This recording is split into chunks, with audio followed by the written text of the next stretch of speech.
in fortified cities. You find like these are cities within the city.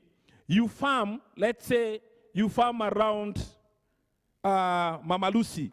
That is where we go plant our crops, but we stay here.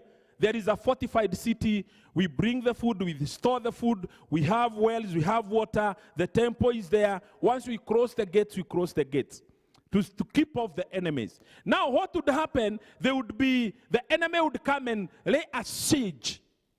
And they'll be patient enough to wait until all your supplies, you deplete of all your supplies. You finish your food, you finish your water, you finish everything. And it reached such a point in Samaria. And it happens the king is walking around the city. The situation is desperate because the Bible says that the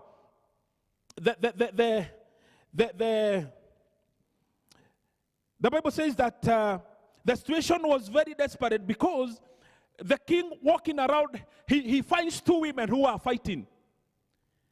I want you to see what happens when desperate times call and latency seems to knock at someone's door. The king is walking around and he goes and he finds two women who are fighting.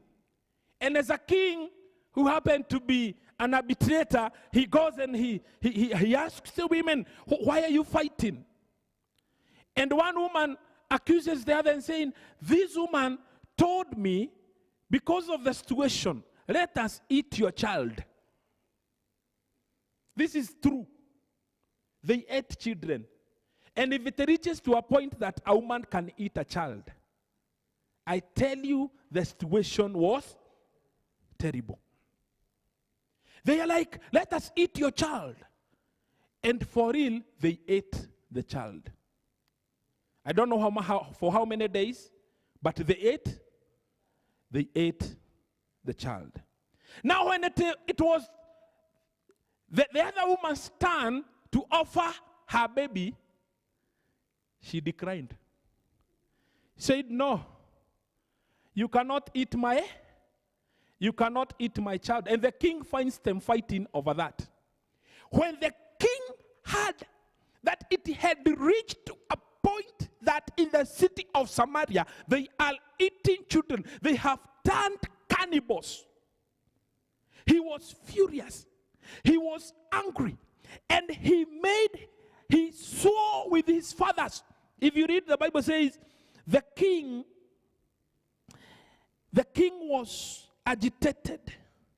And he swore that may God deal with me, be it ever so severely, if the head of Elisha, son of Shaphat, remains on his shoulders today. You can imagine. He decided and he says, no, this cannot happen. And he's going after the prophet who made the declaration that it would not rain.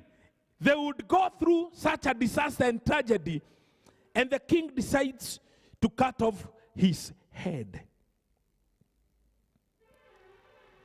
The Bible says, even in that desperate situation, Elisha called upon the name of the Lord. Even when things seems not to be happening and they had turned to eating humans, Elisha made a prophecy. Praise be to God. And this is where now my message comes in. That, let me tell you, if you honor a prophet, he can make a declaration, and that which is in latency, that which seems not to be manifesting, can manifest. Praise be to God. And I'll repeat, honor the prophet, and they have a declaration, they have a message, a prophetic word for you, which can make your situation to change. Praise be to God. When Elisha heard that, and he heard what is happening, he prophesied and he said, despite the situation, a time like this tomorrow, if you read in chapter 7 and verse 1, about this time tomorrow, a gram of the finest flour will sell for a shekel. That is to mean there will be bountiful. There will be bounty. There will be plenty. And 2 seahs of barley for a shekel at the gates of Samaria. The officer, listen to this now. The officer on whose arm the king was leaning said to the man of God, look, even if the Lord should open the floodgates of heaven, could this happen? But listen to that statement. God is promising to change a situation. And God is proving the prophet of God is speaking of possibility. But a man who is accustomed to the things of this world and his eyes can see like the eyes of a normal human being, he refutes the message of the messenger. And he says, is it really possible? He's using a very bad language because he's saying, look,